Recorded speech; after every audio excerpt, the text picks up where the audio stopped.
राम राम शेतकरी मित्रांनो, आपला हरभरा आपण आता कापण झालेला आहे.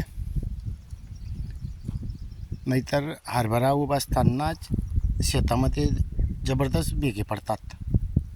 आपल्या शेतामध्ये एकही तुम्हाला भेगा किंवा नाल्या नुल्या अशा काही पडलेल्या दिसणार नाहीत.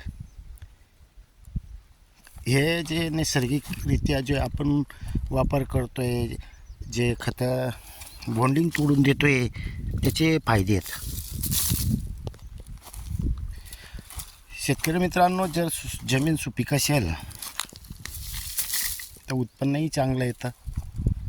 आता आपला जो हरभरा होता हा मागच्या होता, तरीसुद्धा इतर हरभऱ्यांपेक्षा समाधानकारक आहे. आता गाजर गवत हे किती मोठं असलं तरी मुळी संमत उपडतं, आणि विशेष म्हणजे मातीसुद्धा राहत नाही. याच्यावरून आपल्याला अंदाज येत असेल की जमीन कशी आहे. आपण जर कधी दर पाण्याला SR कल्चर आणि काही घरगुती निविष्ठा दिल्या तर जमीन सुपीक व्हायला टाईम लागत नाही आहे. बरेच शेतकरी वापर करतायत, अनुभव घेत आहेत. विशेष म्हणजे नैसर्गिकरित्या आपण वापर केला तर तणाची सुद्धा कमी होतं. पण आता नेमकं काय आहे, गाजर गवत हे आपल्या कुठून येतं, काय येतं कुणास ठाऊक, बियाणं पडतं जास्त. पण जे बाकीचे तण कधी बघितले तर आपल्या शेतामध्ये भरपूर तणांची परिवर्तन झालेलं आहे.